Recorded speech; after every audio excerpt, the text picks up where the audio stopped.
আমার প্রেগনেন্সি জার্নিতে এই আমার খিদেটাকে আর লোভটাকে যে আমি কি করব আমি নিজেও জানি না। Welcome to my 8 months pregnancy journey. আমি শিল্পা।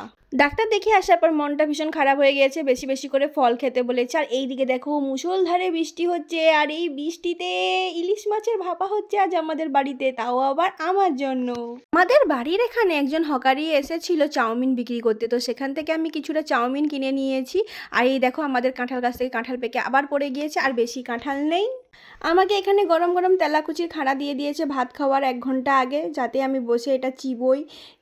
মানে কি বলবো, এইসব ঘাস পাতা তো আগে খেতাম না, এখন বাধ্য আমি খাচ্ছি। আমি এখানে যতই বলি খুব ভালো লাগছে, কিন্তু আমার মুখটা দেখে বুঝতেই পারছো যে কি লাগছে। এগুলো কোনো দিনও আগে খাইনি, এখন খেতে হচ্ছে প্রেগনেন্সি জার্নিতে।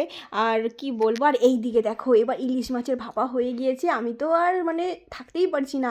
আমার না ইলিশ মাছ আগে খেতে ভালো লাগতো না, কিন্তু এখন ভীষণ ভালো লাগে। আর একটা আমাকে করলা সিদ্ধ দিয়েছে।